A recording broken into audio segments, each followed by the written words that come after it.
How's it going, peoples? This is Fox back again. That was the sound of Coil by Heavyocity. It comes in the trio Raptor ensembles that I've been going through, and it's called C-Tools. As you can tell, you deep house, new disco guys are going to love this. It's really lovely, warm, analog sounding oscillators with a bit of FM in there to mix it up a bit and give it a bit of grit. Most of my serum basses that I make for deep house and new disco have a little bit of FM in there somewhere. This has got an FM generator in there that you can mix with an analog oscillator as well. So, as I say, very, very good at these deep house sounds. This was the sound on its own again.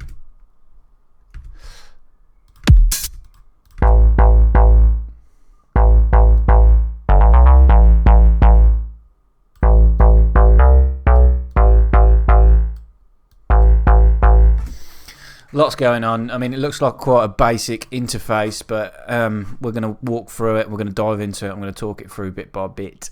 So yeah, we'll just we'll keep this groove going as we're talking through. Do away with the drums. So the first thing we'll talk about, as I said, it's got an analog oscillator and an FM generator. There's a basic mixer strip in the middle where you can blend between the FM oscillator and the analog oscillator. So just the FM, very, very FM, and the analog.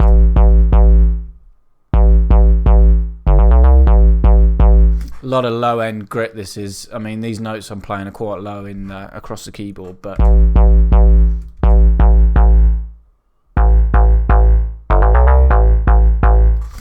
excellent for deep house basses. So yeah, so you got the mixer section which you can blend between the analog and the FM generator. The analog oscillator, if we put it just to the right, so we're listening just to the analog, you've got a choice of between a triangle when it's all the way to the left, which is pretty much you're going to be using if you just want to use this oscillator as sort of your sub element, or to the right you get a pulse width, more of a classic sort of square wave sound.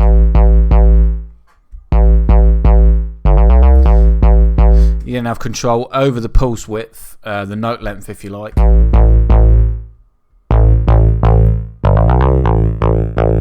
All the way to the right it's a real thin pulse, or like a Q pulse in silent. As you bring it to the left it opens it all the way out to like a classic square wave.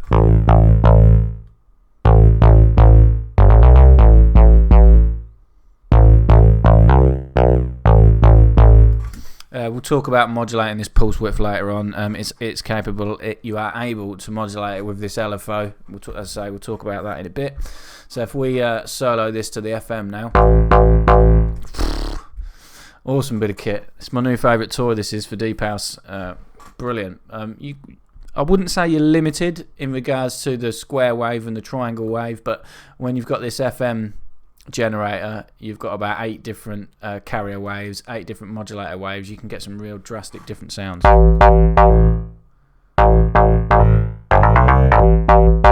just by changing the carrier wave and the modulator wave. So what an FM synthesizer is, it starts off with a waveform and then you use another waveform to modulate the pitch of that. The carrier is the waveform that just runs as you would imagine it, just the waveform running through, and then the modulator wave is the one the shape that you use to modulate the pitch. Bit gobbledygook if you don't understand it, but it's real straightforward. The FM is the amount that you want it to modulate, so it's just the carrier wave at the minute.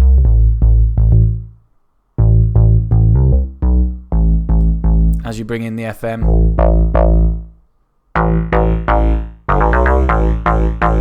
you can really get some real sort of squelchy FM sounds.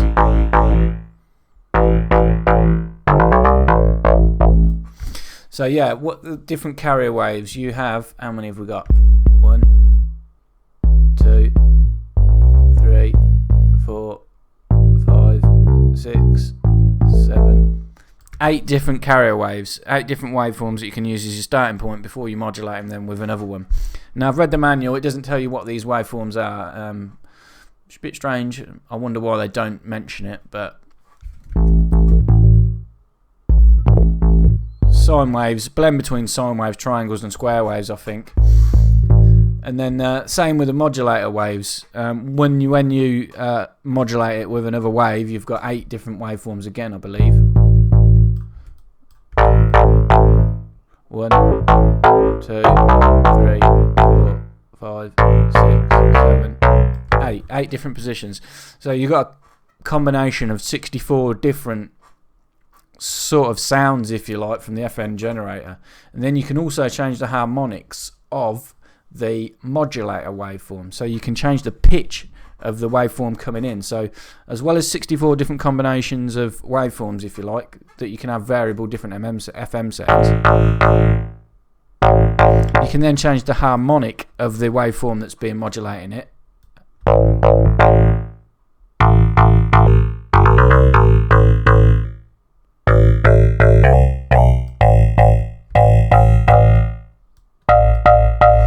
So as you can imagine, there is many different possibilities just from this FM generator, and then you blend it with the analog oscillator as well.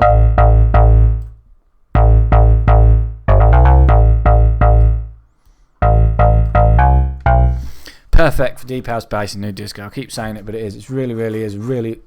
You can tell the quality of the sound generator that the guys have made in this. It really is good. I can't stress how good it is.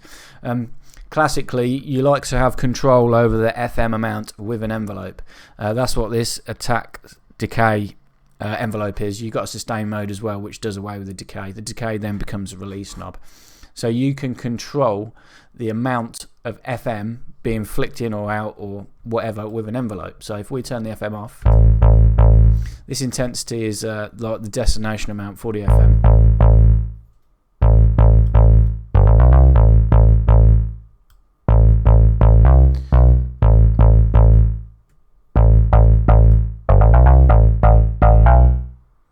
So you can hear there, with no attack and a long decay, it's virtually like the FM is on all the time. If I pull the decay down, you're going to get a crunch at the start of the notes, in effect.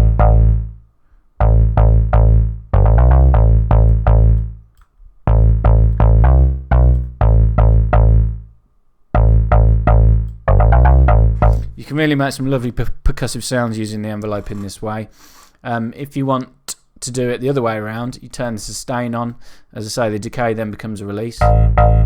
You can then use the attack to determine how long it takes for the FM to come in.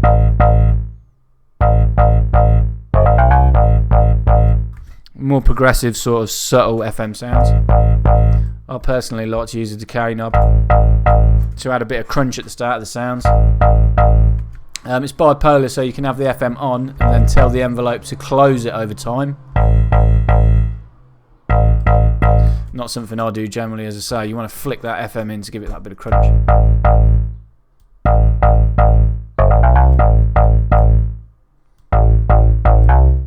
Play around with the carrier wave again and the modulator wave.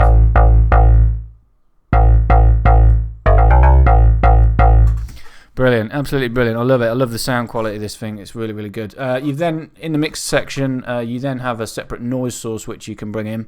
You have no separate volume control for the, not volume control. You have no separate ADSR for this. It's just controlled by the amp envelope decay, if you like. So if you bring a noise source in, you can get a bit of hispy on your sounds.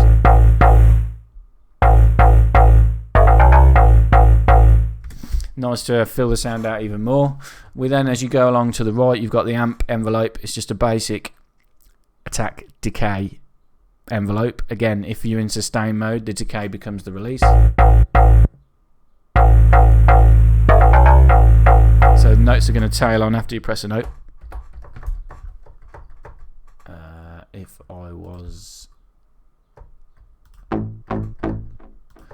on the right channel, if I just press a note then release it, you can hear the release ringing out. If I uncheck the sustain, then it's the decay.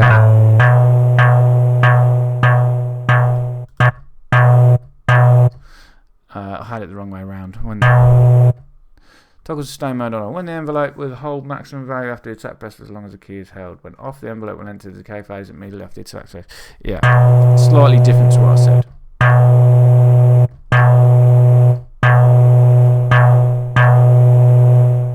So when the sustain's on, it holds for as long as you do it. When you let go, the decay comes into play. When the sustain off, as soon as you let go, it enters a decay stage.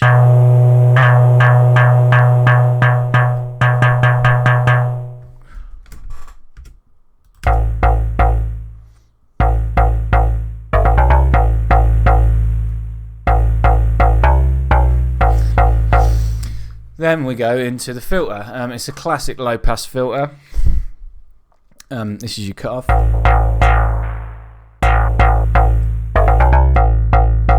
This is your resonance. It increases the volume at the cutoff point. I'm sure you're all aware of what a filter does. You then have a filter envelope, another separate envelope. It's the same again, attack, decay with this optional sustain button. You then have this intensity, which is your destination amount. So this is quite a percussive sound that I made. I believe it's a variation on one of the presets. So I've got the filter quite closed, and then this intensity, this envelope is opening the filter up.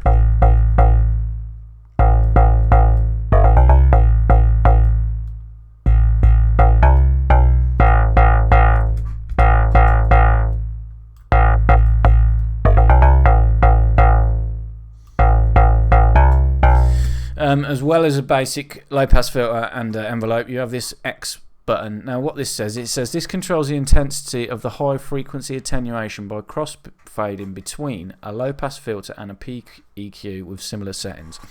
Scratch that. The way you want to think of this is a variable slope filter, low pass filter. As I push this X knob to the right, it's making it a less steep curve.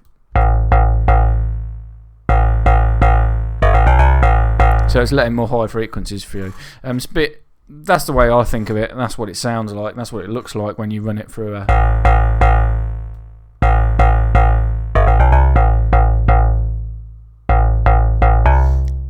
If I open this EQ up, you're going to be able to see the effect it's had. So with the modulation amount all the way, that X knob all the way to the left,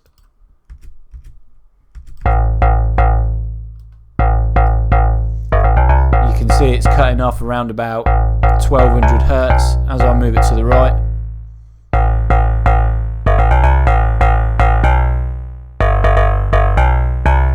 It's slackening the slope of the filter off in effect and letting more high frequencies through. Very useful tool. It's like another filter within a filter. You're changing the sort of how much attenuation you got before you apply your envelope.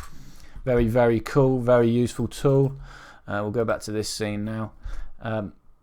Once you've created your sound, whether it's analog, FM, a mix of both, a bit of noise, controlled it with your filter, the signal then goes into a saturator, which you can or cannot use.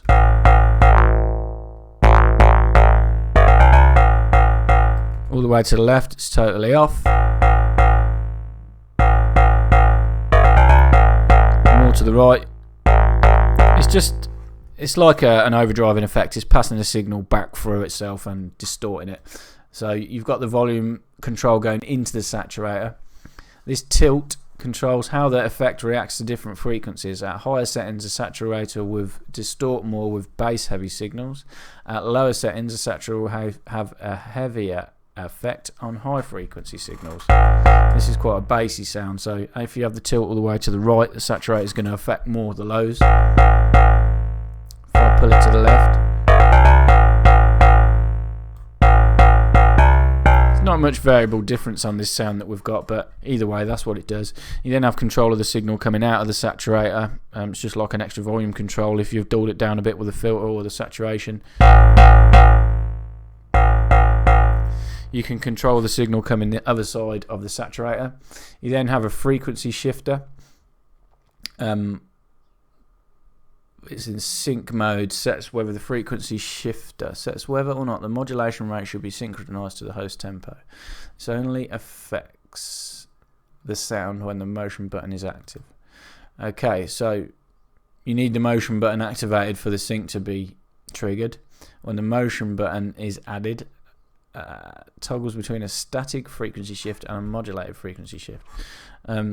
Can't see why you want a static frequency shift, if I'm honest. They classically move constantly, so the rate's not going to be in effect until you do the motion. Cross phase between the input dry and the affected output signal. So if we turn this motion on now, it's now synced to the clock. This rate knob's going to control the motion, the movement of you moving the frequency.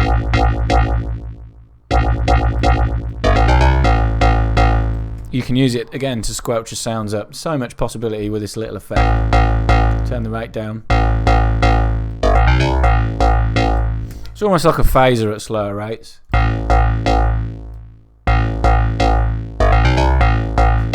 Let's pull a pad up quickly if there is one here as such. It doesn't really tell you what they are. There's no categories. There's no init patch as well, which is quite strange, the same as the other ones. You have to sort of pick a...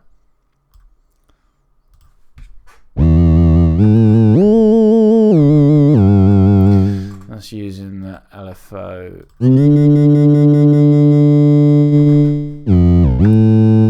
So we've got quite a static sound there. If we click the motion on again, slower rate.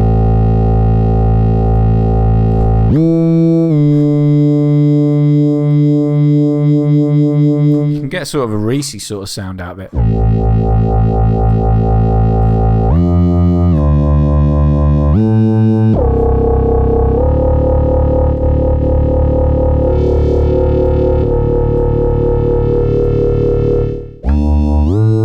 Now we created sort of a deeper drum and bass sort of bass. We'll show you how this LFO works. The sidechain pumper I'm going to leave for now. I might add another tutorial on this later on. I've read the manual. It's very doesn't explain how to use this at all. It says something about using Reactor in effects mode, and then you can use this as an effects plugin. I don't think it's not possible to make it have any effect on a sound when it's in the lane on itself. You see there's no input signal coming in. I've loaded this onto a track and I've managed to get some input going into it, but I still can't make it do the sidechain pumping effect even as an effects plugin. Maybe it's something I'm missing, but as I say, I'll probably do a tutorial on that later on when I find out exactly what it does. Let's turn the frequency shifter off. So yeah, LFO. It's a real basic LFO. I'm sure you understand what an LFO is. It's a low frequency oscillator. It's an oscillator that moves at very low frequencies. You can't use it as an audible source, but you can use it to modulate certain parameters. You got a choice over a triangle wave, sine wave, sort of sample and hold, or a step LFO. Well, that just says a square. Actually, it shows it like a step LFO, but it's a square. And then it says a random and a noise. There's a square. Sorry, random and a noise source. So yeah, we're just going to use the LFO in a basic triangle wave for now. You have two different destination slots for this. Your choice between the amp, pitch, filter, FM and width. So if we have that on a pulse width, the analog oscillator, remember, all the way to the right is a pulse. If we pull the width down, if we set the first LFO box to width, this is your destination amount. It's bipolar, so we set it to the right.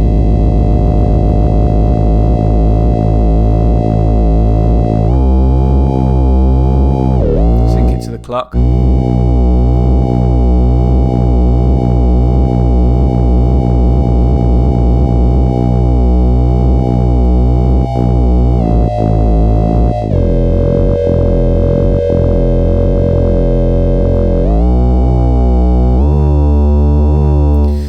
The second destination is already on FM. We'll leave it on that for now. We'll give it a bit of FM.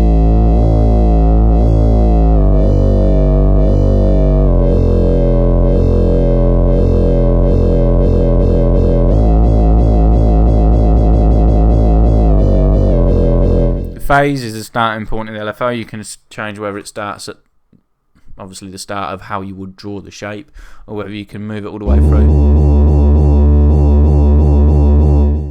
Symmetry. This changes the shape of the LFO waveform depending on which waveform you're using. It says controls the symmetry of the waveform. For square wave, this controls the pulse width. So when you're on a square wave waveform, change the note length for the LFO. It's bipolar. When it's dead center, it's going to be your classic square wave shape, so even amounts.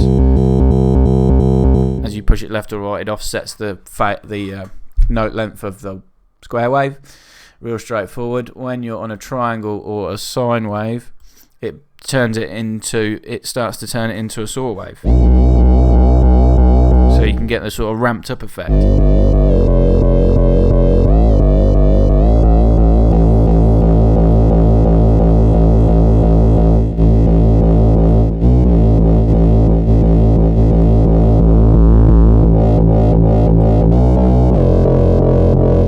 Very, very cool. Very, very easy to use again. The destinations are quite limited, but then again it is quite a basic interface in regards to what you would want to modulate.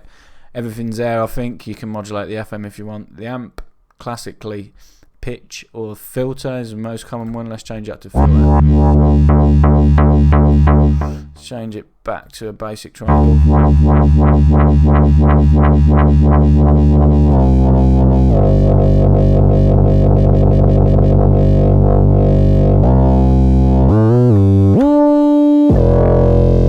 Or what they are used when you do pitch, it's like a sort of tremolo effect.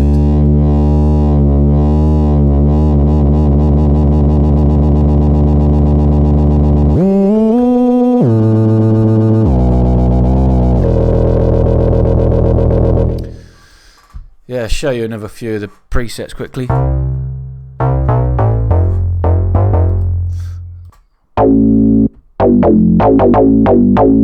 Quite a nice squelchy one. There's quite a few in here. There's 100 or so presets, but it's easy just to pick one up. This is an FX called Creature's Belly.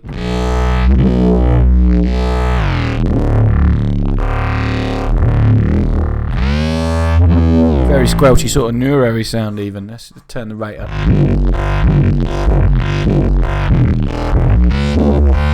Drum and bass lads are going to love this as well. I mean, I know, as I keep saying, it's quite basic, but for the price of these 3 tools, it's well worth getting.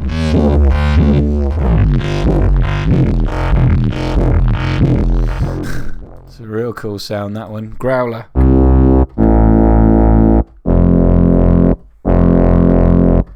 I forgot about the mod wheel. This is like your send for the LFO effect when you have this on. It determines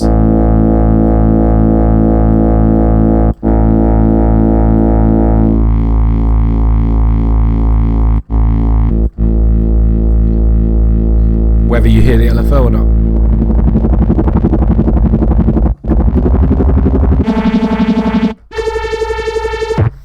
Well, there you go, peoples. That's enough of me waffling on about this one. But yeah, this was my least favourite, I would say, when I was playing around with the 3 to start with.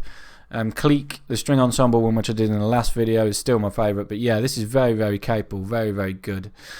People are definitely going to want to get this if you're making deep house bass or classic FME sounds with a mix of analog.